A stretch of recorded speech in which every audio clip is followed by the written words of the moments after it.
This program is for discussion purpose only. Business Plus TV or any of our anchor does not bear any responsibility or liability towards the content.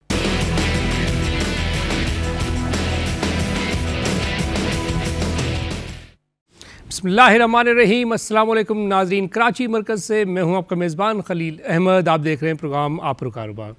Gwadar port के हवाले से बात करेंगे। अगर ग्वादर की बात करें, सीपेक की बात करें, तो सीपेक की जब बात करते हैं कि China Pakistan economic corridor 46 billion American dollar का प्रोजेक्ट, तो सीपेक का दिल ग्वादर को कहा जा रहा है। ग्वादर अगर डेवलप होता है तो उससे जो इम्पैक्ट आएगा उसका हम अंदाज़ा इससे लगा सकते हैं कि इकनॉमिक एक्टिविटीज़ बहुत तेज़ी से बढ़ेंगी। जब हम सीपेक की बात करते हैं तो हम सिर्फ ये 3000 किलोमीटर रोड और रेलवे और ये जो ट्रांसपोर्ट के पाइपलाइन वगैरह के प्रोजेक्ट्स इनकी बात नहीं करते, या 38 बिलियन अमेरिकन डॉलर्स के एनर्जी के प्रोजेक्ट्स की बात नहीं करते, बल्कि हम ये बात करते हैं कि जी 3 अरब लोग एक दूसरे से थ्रू ट्रेड कनेक्ट होंगे।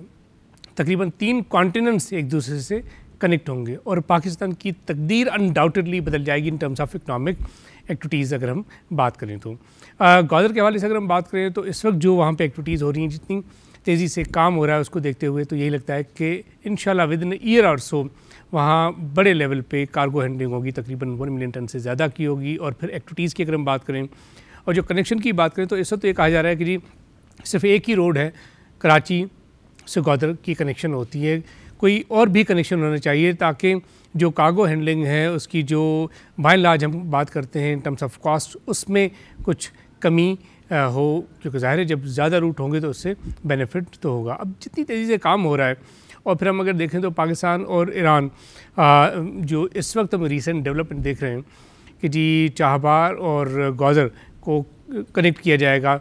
अगर वो रेलवे के ज़रिए कनेक्ट होता है, एक कनेक्शन होता है, तो उससे क्या डेवलपमेंट होगी। और फिर in the days to come अगर सीपेक की कंप्लीशन के बाद पाकिस्तान की इकनॉमिक एक्टिविटी उस तरह हो जाती है जैसे कि हांगकॉन्ग में, उस तरह हो जाती है जैसे कि दुबई में, और अभी हम ये भी देख रहे हैं कि जी ये कहा जा रहा है कि Gwadar will be a kind of another Dubai और a kind of another Hong Kong. Pakistan की इकनॉमिक्स के हवाले से बात करें, इकॉनमी के हवाले से बात करें, तो पाकिस्तान की इकनॉमिक एक्टिविटीज़ इस वक्त भी कदरे बेहतर हैं एज़ कम्पेयर टू अगर हम 3-4 साल पहले की बात करें। लेकिन सीपेक की कंप्लीशन के बाद, ग्वादर पोर्ट की कंप्लीशन के बाद इंशाल्लाह Pakistan will be one of the strongest economies in the world. इसी वजह से बात करेंगे। आज में स्टूडियो में ज्वाइन किया है अमान परजा साहब ने, एक्सपर्ट हैं, एनालिसिस करते हैं, सियासत से भी ताल्लुक़ है, बिजनेसमैन हैं। अमान साहब प्रोग्राम में खुशामदीद कहते हैं आपको। ये बताइएगा कि ग्वादर पोर्ट की कंप्लीशन के बाद सीपेक तो ज़ाहिर है एक बहुत बड़ा प्रोजेक्ट है और इससे पाकिस्तान की तकदीर बदलेगी अनडाउटेडली, लेकिन ग्वादर की अहमियत के हवाले से अगर हम बात करें तो क्या देख रहे हैं कि इस वक्त जो एक्टिविटीज़ हो रही हैं, जो डेवलपमेंट हो रही है? बिस्मिल्लाहिर्रहमानिर्रहीम। जहाँ तक ग्वादर के डेवलपमेंट का ताल्लुक है, इसमें कोई शक नहीं है कि चाइना जो है, ये चाइना का अपना डिज़ाइन किया हुआ प्रोजेक्ट है। 100% चाइना ने खुद डिज़ाइन किया है। 80% चाइना इसके अंदर जो है फंडिंग चाइना कर रहा है, जिसमें से वो सॉफ्ट लोन भी देगा और ग्रांट की शक्ल में भी देगा। इस वक्त 500 के करीब चाइनीज़ इंजीनियर 24 घंटे वहाँ काम कर रहे हैं। यहाँ पर 365 मिलियन डॉलर चाइना ने FWO को दिया है फॉर दी एक्सपेंशन ऑफ जो कराकोरम हाईवे को एक्सपेंड करने के लिए दिया है। ये चाइना वहाँ पे पूरी तरीके से इन्वॉल्व है। लेकिन इसके अलावा जैसे कि आपने भी थोड़ी देर पहले कहा कि पूरी दुनिया को 3 बिलियन लोगों को इससे डायरेक्टली इनडायरेक्टली पूरी दुनिया को फ़ायदा है, ख़ास तौर पे उन ममालिक को जो कि लैंड लॉक्ड एरियाज़ हैं, जो जिनको कोई गर्म पानी तक पहुँचने का रूट नहीं है। उज़्बेकिस्तान, तुर्कमेनिस्तान, अफ़गानिस्तान, ये यानी सेंट्रल एशियन रिपब्लिक्स जो हैं, उनको वो तेल और गैस से माला माल हैं, लेकिन उनकी एक्सपोर्ट नहीं हो पा रही बिकॉज ऑफ, तो वो भी पाइपलाइन बिछा रहे हैं तो ग्वादर तक पहुँचे और वहाँ से उनकी तेल और गैस जो है वो एक्सपोर्ट हो सके। इसमें कोई शक नहीं है कि जहाँ आपने कहा कि पाकिस्तान की तकदीर बदली, तो मैं तो ये कहूँगा कि इस वक्त पाकिस्तान कोई हुकूमत को, मौजूदा हुकूमत को चाहिए कि पूरी तवज्जो उस पर दे। चाइना का कहना यह है कि उन्होंने अपना काम मुकम्मल कर दिया, हुकूमत पाकिस्तान ने अभी तक अपना काम मुकम्मल नहीं किया। चाइना ने काशगर तक तमाम चीज़ें कर दी हैं, वहाँ तक उन्होंने अपना काम मुकम्मल कर दिया। उनका कहना है कि पाकिस्तान ने अपना हिस्सा अभी तक नहीं डाला जो कि उसको डालना चाहिए। काशगर से ग्वादर तक, काशगर से ग्वादर तक के उस तरीके से काम नहीं हो पा रहा।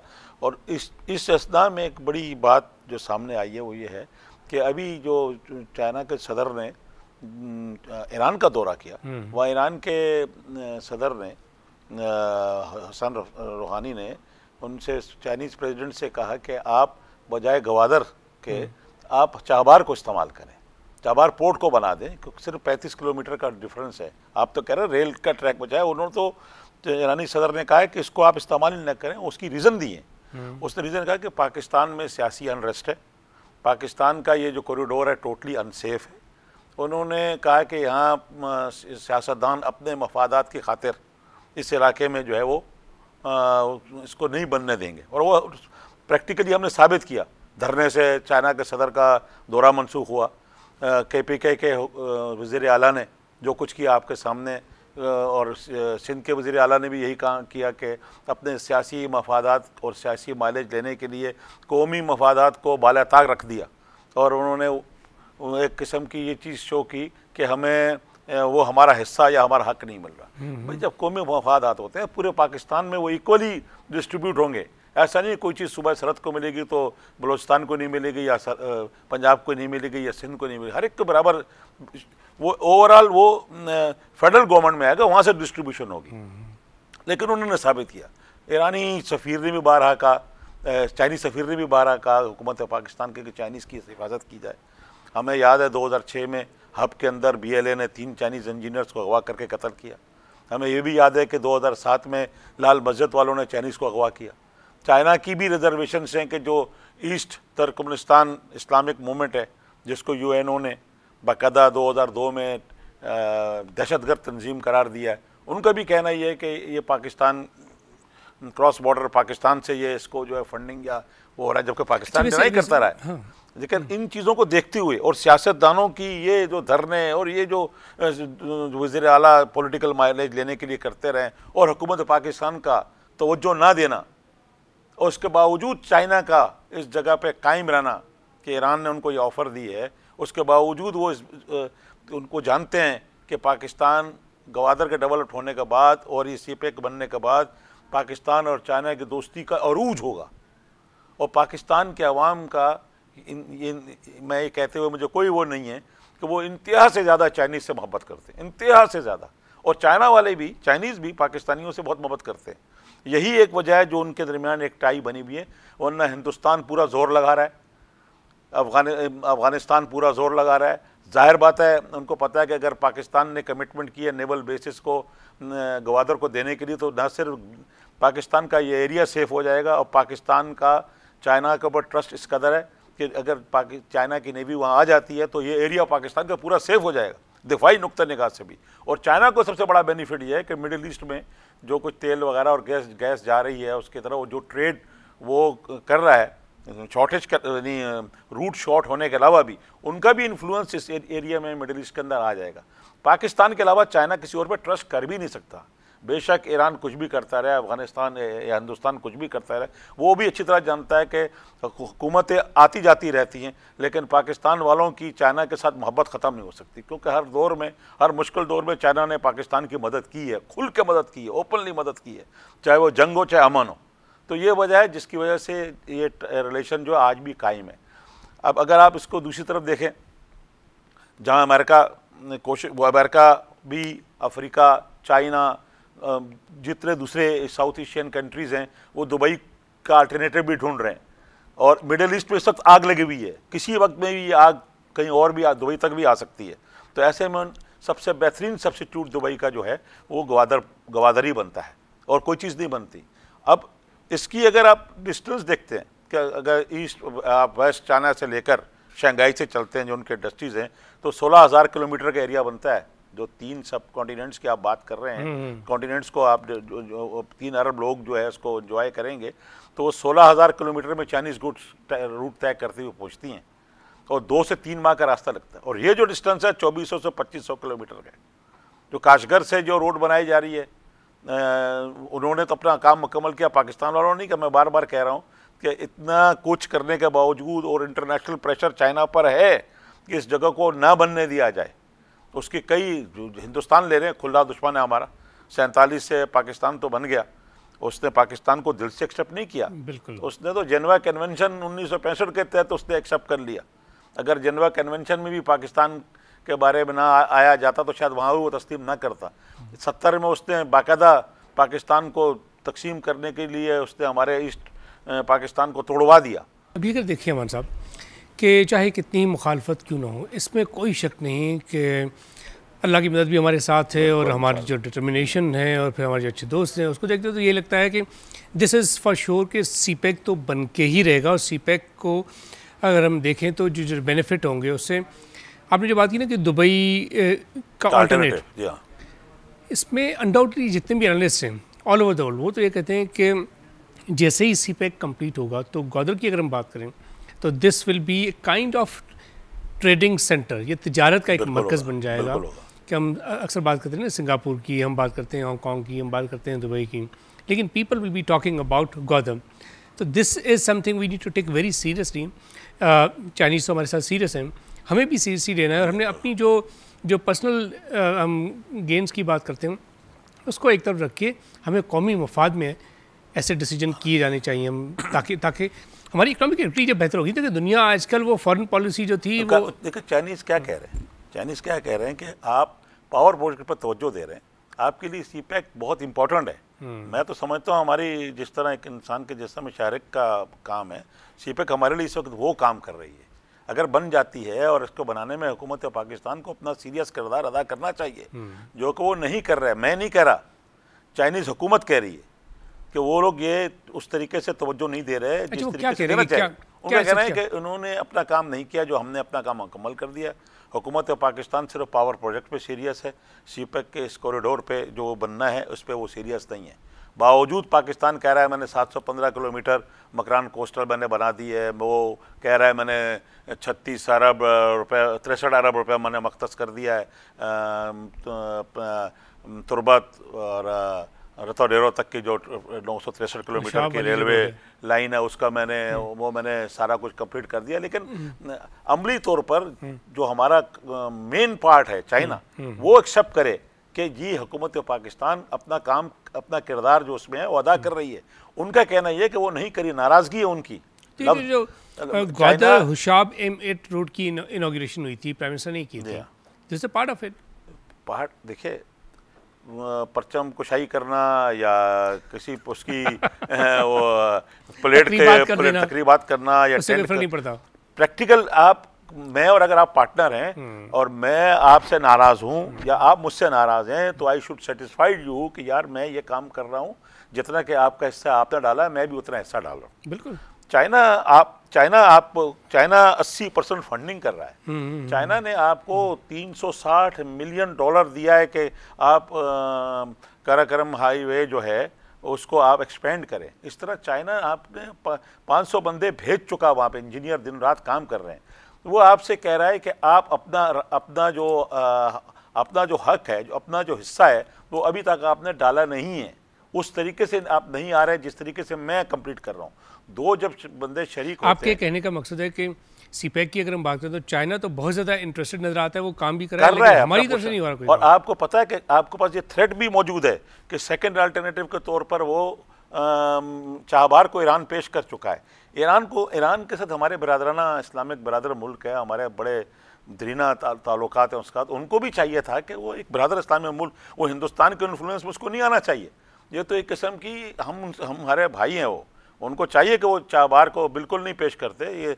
ये कोई शक नहीं है कि चाइना अभी ये जो डेवलपमेंट की हम बात सुन रहे हैं, रिसेंटली बात हुई थी ना कि ग्वादर और चाबहार के दरमियान ये जो हम नेटवर्क की बात कर रहे हैं, इसके बारे में क्या कहेंगे आप? वो बने नेटवर्क, उसकी वजह बताना चाहता हूँ। आप बंदर अब्बास से कैर्स को जिस वक्त जो सेंट्रल एशियन रिपब्लिक्स को जो कंटेनर जा रहे हैं, इस वक्त ग्वादर से जा रहे हैं, वहाँ से जा रहे हैं, बंदर अब्बास से जा रहे हैं। बंदर अब्बास की जो रोड जिससे जाते हैं वो 20 फुट चौड़ी रोड है और उसमें नेक टू नेक चलता है ये कार्गो, यानी इस कदर कंटेनर का रश होता है और ये चल रहा होता है। और इसमें वो यहाँ से 3600 किलोमीटर है और ईरान $3000 पर कंटेनर ले रहा है। And we will continue with this when हम बात करेंगे ग्वादर पोर्ट के हवाले से। वक्त ब्रेकअप, साथ रहिएगा।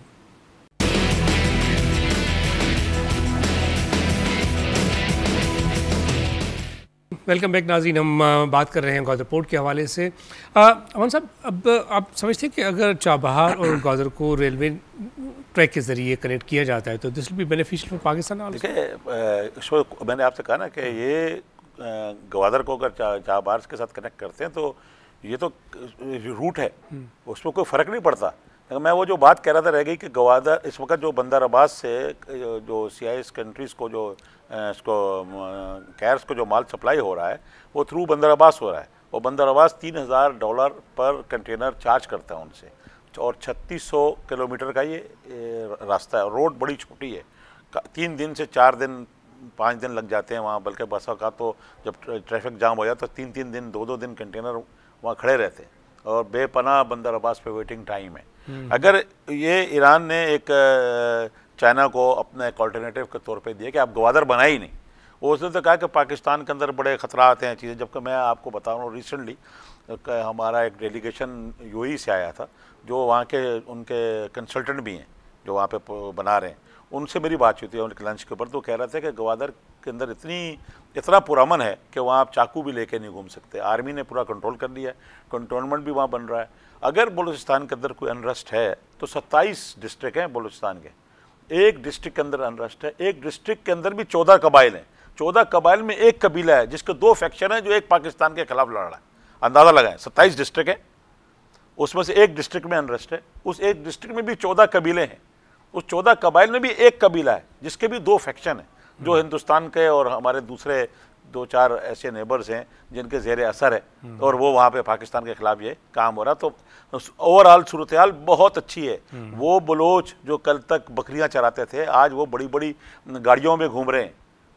किस लिए? नहीं, बलोच कौम तो एक बड़ी ज़बरदस्त कौम है। वो जो लोग जो मैं कह रहा हूँ इकोनॉमिकली वो स्ट्रांग हुए ना, कि वो उनके पास बड़ी बड़ी गाड़ियाँ आई हैं। फ्यूडल्स भी चाह रहे हैं कि वहाँ पे जो बलोच फ्यूडल वो भी चाह रहा है कि पाकिस्तान डेवलप हो। बलोच वहाँ पे जो लोग बलोच तो हमेशा पाकिस्तान की फेवर की है। और बलोच मैंने आपको बताया ना 27 में से 27 डिस्ट्रिक्ट पाकिस्तान के साथ हैं, एक डिस्ट्रिक्ट में 14 कोई ऐसी हेडेक नहीं है, कोई भी नहीं।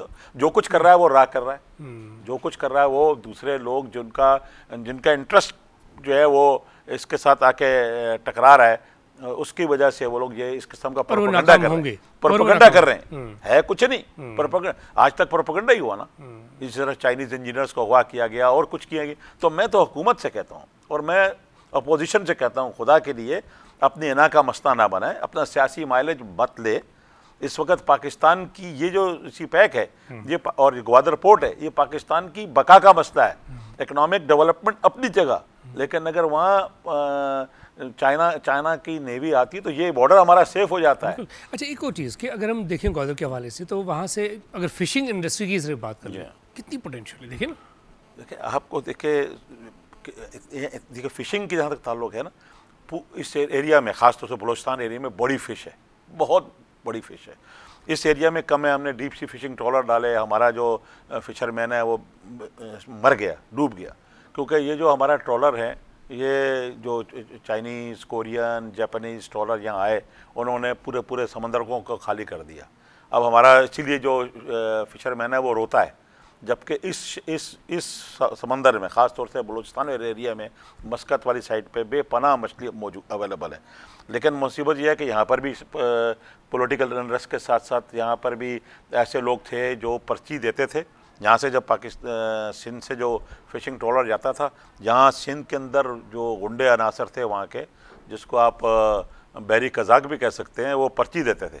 वो पर्ची यहाँ 25,000 40,000 50,000 लांच का बंदा होता था फ़िशिंग ट्रॉलर वाला। वो उसका ओनर या उसका ना खुदा उसको यहाँ के जो उस एरिया का बदमाश था बलूचिस्तान का उसको देते थे, तो वो पर्ची वहाँ दिखाता था तो उसको मछली पकड़ने के लिए इजाज़त होती थी। अगर किसी ने वो पर्ची नहीं दी, वो लांच को पकड़ के ग्वादर पोर्ट से या उस इलाके में बांध देते थे। और ये कई वाक़यात हुए। जब से आर्मी ने टेक ओवर किया है तो ये सिलसिला भी ख़त्म हुआ है। मैं तो कहता हूँ कि जितना बड़ा ये काम हुआ है, लाखों करोड़ों रुपए करोड़ों डॉलर की इनकम है फिशिंग से, और इसको भी इन्होंने इस तरह सपोर्टाज किया हुआ था। ग्वादर के वहाँ आर्मी के पहुँचने से ये सिलसिला भी थम गया है, वरना ये भी एक बहुत बड़ी गुंडागर्दी चल रही थी। कराची में जैसे शहर में बैठकर वो वहाँ कंट्रोल कर रहे हैं और वहाँ पर्ची का बगैर जो है यहाँ का हमारा फिशिंग इंडस्ट्री की बात करें तो वहाँ पे इस चीज़ की भी तो जरूरत है। ठीक है, एक तो कैच हो वहाँ पे उन्होंने लगाया, लेकिन जो मॉडर्न प्रोसेसिंग प्लांट्स वगैरह उन्होंने 1-2 लगाए हैं वहाँ पे, ग्वादर में लगाए, और ज़रूरत है, बेपनाह ज़रूरत है। इस वक्त हमारे यहाँ जो यूरोप में जापान वगैरह में मछली जाती है, उसके लिए कहा जाता है कि वो -60 डिग्री सेंटीग्रेड से नीचे हो तो वो एक्सेप्टेबल है, क्योंकि और दूसरी बात ये कि इन्होंने अब इस वक्त हमारा जो फिशिंग ट्रॉलर्स वगैरह हैं उसमें उन्होंने अंदर फाइबर लगा दिया, वो लोहे वाला सिस्टम ख़त्म हो गया, तो उसमें जो रस्ट आया करता था और मछली को लग जाता था वो वाला सिस्टम ख़त्म हो गया, तो इंटरनेशनली हमारी मछली को एक्सेप्ट किया जाता। तो अब अगर हम यही वहाँ पे इंडस्ट्रीज़ लगा दें ग्वादर के अंदर, जिस तरह के हमने फिश हार्बर में लगाई हैं, वो इंसेंटिव दें। कहा तो जा रहा है कि 20 साल टैक्स हॉलीडे है वहाँ पर अपने ग्वादर में, अगर ये आप लगाते हैं और हुकूमत इसको इंसेंटिव देती है कि वहाँ ज़मीन दे, जगह दे, उस पर लोन दे, तो ये फिर यहाँ के लोग समझते हैं। इस वक्त यहाँ कराची फिश हार्बर पे सियासी गंद बहुत है, सियासी गंद समझ, बेपनाह रिश्वत का दौर है, लोग इस कदर फिशरमैन तंग है, लांच वाले तंग हैं, जिनका कोल बनता है तो उनको जो है वो आउट पास नहीं देते हैं, जिनका कोल बन जाता है तो महीनों लांचें यहाँ खड़ी हुई हैं, एमडी रिश्वत लेता है, डायरेक्टर रिश्वत लेते हैं, पूरा डीजल रिश्वत पे बिक रहा है। एक छोटी सी फिशरमैन को अपना कार्ड बनाने के लिए रिश्वत देनी पड़ती है। ये मैं समझता हूँ चूँकि वो आर्मी अंडर कंट्रोल है ग्वादर, चाइनीज़ अंडर कंट्रोल होगा, मैं और वहाँ पे बेपनाह मछली है, और यकीन करें अगर यहाँ 6 अरब डॉलर की मछली आपकी पकड़ी जाती है तो ये अमाउंट 15 अरब डॉलर पे जा सकता है, और आप ये एक्सपोर्ट कर सकते हैं। 15 अरब डॉलर आपको इस इंडस्ट्री से मिल सकता है। वो पूरा का पूरा समंदर वर्जन है, पूरा का पूरा समंदर वर्जन है। और पहले तो 250 किलोमीटर था, अब तो आपका इंटरनेशनल वाटर 350 किलोमीटर पर जा पहुँचा, तो ये आपका और भी चीज़ बढ़ गई। उस इलाके में भी तक गए नहीं आप, और जो फिशिंग ट्रॉलर जाया करता था उसको जाने नहीं दिया जाता था।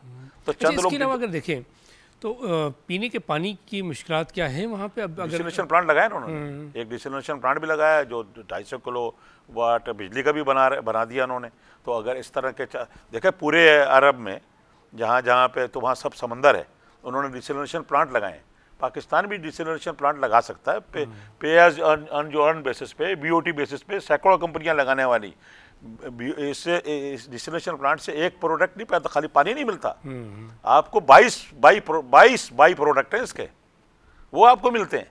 तो उससे आपकी जिसमें आपकी एनिमल फीड से लेकर गैसेस से लेकर सॉल्ट से लेकर मीठे पानी से लेकर सब कुछ आपको मिलता है।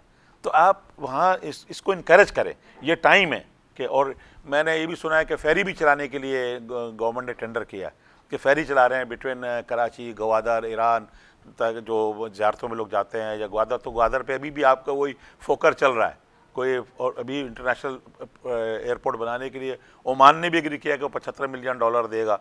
पाकिस्तान भी उसके ऊपर अपना हिस्सा डाल रहा है। बड़ी इंटरनेशनल पोर्ट बन जाए तो हो सकते, एयरपोर्ट बन जाए तो काम बढ़ सकता है। लेकिन इस वक्त तक तो आपका फोकर जहाज़ है जो 1.5 घंटे की फ्लाइट पर वहाँ पहुँचता है, जो 40 मिनट की फ्लाइट नहीं है। वैसे तो कराची से वहाँ तक 460 किलोमीटर का डिस्टेंस है ये जो रोड है।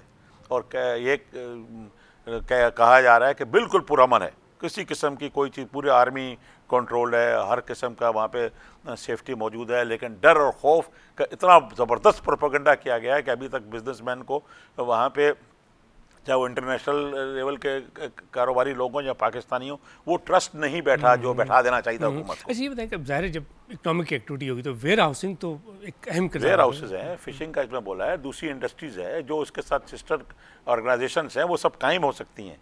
मेन जो चीज़ है वो यही है कि आप इंडस्ट्री, ये सरमाया कहाँ लगेगा, जहाँ इंडस्ट्रियलिस्ट या सरमायादार फील करता है कि मेरा सरमाया यहाँ सेफ़ है। आप दुबई की जो बात करते हैं तो वहाँ लोग कहते हैं हमारा सरमाया सेफ़ है, जबकि सबसे ज़्यादा अनरेस्ट उन्हीं मुल्कों में है। पाकिस्तान के अंदर कोई शक नहीं है कि इस वक्त ग्वादर के अंदर बहुत अमन है, और बलूचिस्तान भी एक पुरअमन सूबा है। मैंने तो आपका भी जिक्र किया ना, एक फैक्शन है जो लड़ रहा है, और वो ऐसे तो आप कराची शहर में 50 गनमैन ले आएँ, वो पूरे शहर को बंद करा देंगे।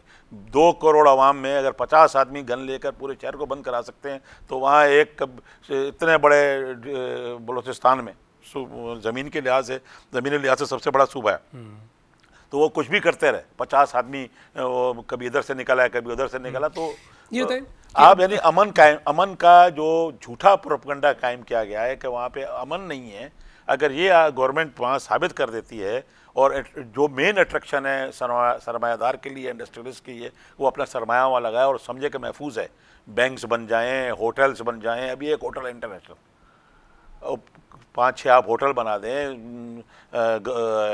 वेयर हाउसेस कायम हो जाएं, इसमें कोई शक नहीं है। 14 बड़ी रोड्स ग्वादर शहर में बन रही हैं, 14 बड़ी रोड बन रही हैं जो गवर्नमेंट बना रही है। एक रोड जो देखें, अगर कनेक्शन करें ग्वादर का मुल्क के साथ, दूसरे सूबों के साथ, दूसरे शहरों के साथ, सिर्फ एक कराची के साथ ही है ना? कराची क्या अब ये क्या सखर के साथ कोई और कोई वे वो रास्ता नहीं है ना, सिवाय आपके ये जो बकरान कोस्टल जो बना रहे हैं, ये वहाँ आके बनेगी, ये 715 किलोमीटर की, ये जाके वहाँ से आपके मिल जाएगी। लेकिन जिस तरह आपका रेलवे ट्रैक है, रतो डेरे पे लगा देंगे। जिस तरह आपने कहा कि ये कराची टू ग्वादर जो 400, बहुत लंबा एरिया नहीं है, बहुत शानदार रोड बनी हुई है, और ये अगर लिंक हो जाता है आपके साथ सुपर हाईवे जो आपके मोटरवे बन रहा है, इससे लिंक हो जाता है तो हमारा ये सफ़र 950 किलोमीटर का है बिटवीन कराची टू लाहौर, जो इस वक्त 1250 किलोमीटर है। तो ये भी आपको और अगर आपकी और मोटरवे पे आपकी स्पीड टूटती नहीं है तो आप 12 घंटे में लाहौर पहुंच सकते हैं। तो इस तरीके से अगर काशगर तक आपकी ये मोटरवे स्टाइल की चीज़ बन रही है, इसमें कोई शक नहीं है। और इस पर इंडस्ट्रियल जोन कायम होंगे, फ्री ट्रेड जोन कायम होंगे, ये भी तो चाइना ने दिए ना, लेकिन ये सब बनने चाहिए। और इस पर एक जो चाइनीज़ गवर्नमेंट का जो ऑब्जेक्शन है उसको आपको दूर करना चाहिए। अभी जो ग्वादर इकोनॉमिक फ्री जोन की हम बात कर रहे हैं, क्या 20 साल इसको कहा है टैक्स फ्री जोन, लेकिन प्रैक्टिकली वहाँ पे कोई इंडस्ट्री नहीं लगी है। प्रैक्टिकली इसके बाद हुकूमत ने देखिए, जहाँ पर भी फ्री ट्रेड जोन बनता है किसी भी मुल्क में, चाहे गल्फ में बनाओ, जैसे चाइना में बने थे, चाइना में बनाया, तो उन्होंने प्रैक्टिकली हुकूमत ने वहाँ पे पहले खुद वेयर हाउसेस बनाए हैं, खुद रोड्स बनाए हैं, खुद अपनी पहले उन्होंने इंडस्ट्रियाँ जो गवर्नमेंट बैक्ड इंडस्ट्रीज थी वो लगाई, जो उससे, और होटल्स बनाए, मोटल्स बनाए, खुद बनाए, इंफ्रास्ट्रक्चर्स उन्होंने खुद फराहम किया।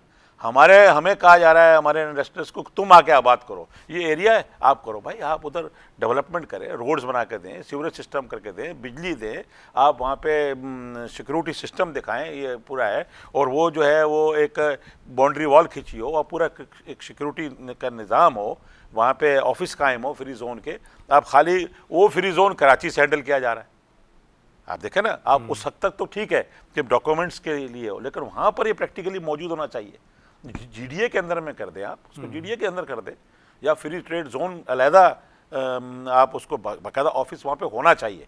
और वो ऑफिस जिसमें हुकूमत को चाहिए, दुनिया के अंदर किसी भी जगह जाकर देख रहे हैं जहाँ ही कहीं भी फ्री ट्रेड जोन बना है, हुकूमत ने पहले अपने वेयर हाउसेस बनाए हैं, उन्होंने अपने ऑफिस कायम किए हैं, उन्होंने पूरा इंफ्रास्ट्रक्चर दिया है, उन्होंने सिक्योरिटी सिस्टम करके दिखाया है। EPZ भी जब आपका बना था तो हुकूमत ने पहले ये काम किया था, EPZ। उसके बाद जब अब वो बन गया तो देखिए कामयाब हुआ। अगर आप यही चीज़ को लेकर एक मिसाल के तौर पर वहाँ करें तो पूरा आपको चाहिए कि आप पूरा एक सिक्योरिटी जोन बनाएं।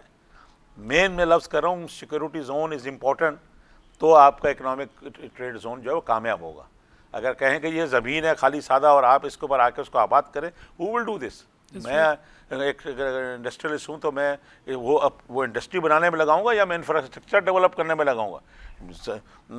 फैक्ट्री की गेट तक रोड प्रोवाइड करना हुकूमत का काम है, फैक्ट्री गेट तक बिजली पानी प्रोवाइड करना हुकूमत का काम है। ये फैसिलिटीज़ आपने नहीं दी, फ्री ट्रेड जोन की बात करके 20 साल टैक्स हॉलीडे ऐलान कर दिया। कहाँ पर भाई, पहाड़ पर? किस जगह बनाना है? पहाड़ पर बनाना है या समंदर में बनाना है? नहीं तो इंडस्ट्रियलिस्ट ने क्या, हुकूमत की जो रेलेवेंट अथॉरिटीज़ हैं जिन्होंने ये ऐलानात तो कर दिए, उनसे बातचीत नहीं? देखिए किसके पास टाइम है? आज दुनिया इतनी कम्युनिकेशन इतना वसी और बड़ा और बेहतर हो चुका है, लोग यहाँ से उड़ते हैं किसी और मुल्क में जाके सरमाया लगा देते हैं। पाकिस्तानी सरमाया कराची में जब अनरश था तो यहाँ का सरमाया उड़ के लाहौर चला गया, जब लाहौर में रश नहीं मिला तो वो कहीं और चला गया, फिर उठ कर दुबई चला गया। फिर आप क्यों आप शोर मचाते हैं पाना लीक्स? मैं तो इस पर भी खिलाफ हूँ।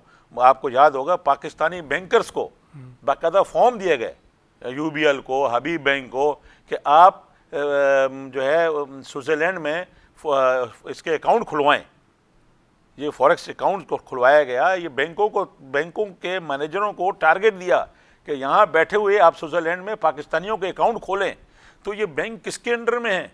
ये स्टेट बैंक ऑफ पाकिस्तान और मिनिस्ट्री ऑफ फाइनेंस के अंडर में आते हैं। तो गोया उनकी ज़ेर निगरानी इन पाकिस्तानी बैंकों ने, मैनेजरों ने ये अकाउंट खुलवाए, उन पाकिस्तानियों को तरगीब दी, उनका टारगेट था। तो खुलवा के आज आप पाना लीक्स और पानामा लीक्स और दूसरे लीक्स की बातें कर रहे हैं। तो ये क्या कवरेज नहीं था? अगर इसकी बहस में अगर जाए तो ये बहुत बातें निकलेंगी, तो हम इस पर नहीं उलझना चाहते। अच्छा, अगर हम बात करें पाकिस्तान और ईरान के हवाले से, अभी जैसे हम बात कर रहे थे कि चाबार गौदर की अगर कनेक्शन के हवाले से हम बात करें, रिसेंटली डेलीगेशन भी आया था चीफ मिनिस्टर ऑफ बलूचिस्तान से, जो मुलाकातें वगैरह हुई। ये फरमाइएगा कि आप क्या समझते हैं, अभी रिसेंटली अगर हम देखें, अभी तक अगर देखें तो तकरीबन 70 मेगावाट तो बिजली फराम की जा रही है ना मकरान डिवीज़न को ईरान की तरफ से। In the days to come हम कोई 1000 मेगावाट की बात कर रहे हैं। How do see it? देखिए, ईरान आज से 20 साल से पाकिस्तान के जो बॉर्डर्स के गाँव हैं, ताफ्तान वगैरह, उसके नज़दीक काफ़ी अरसे से पाकिस्तान उनको बिजली फराम कर रहा है। मुझे ये भी याद है कई अरसे पहले ईरान पैसे भी नहीं लेता था। ईरान ने पाकिस्तान का हमेशा साथ भी दिया है। इससे रिसेंटली पाकिस्तान ने भी कोई इतना अच्छा रोल अदा नहीं किया ईरान के मामले में।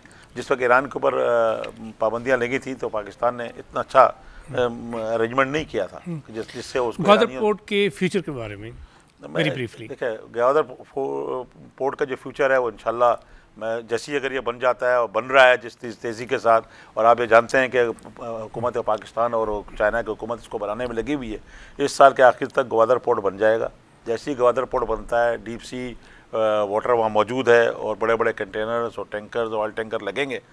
इसमें कोई शक नहीं है कि इस वक्त इस एरिया में जो सबसे इकोनॉमिकली स्ट्रॉन्ग मुल्क होगा वो पाकिस्तान ही होगा इंशाअल्लाह। अमला प्रजा साहब, thank you so much for your time. Well नाज़रीन, अब तक के लिए इतना ही। अपने मेज़बान खलील अहमद और हमारी पूरी प्रोडक्शन टीम को इजाज़त दीजिए। अल्लाह हाफ़िज़।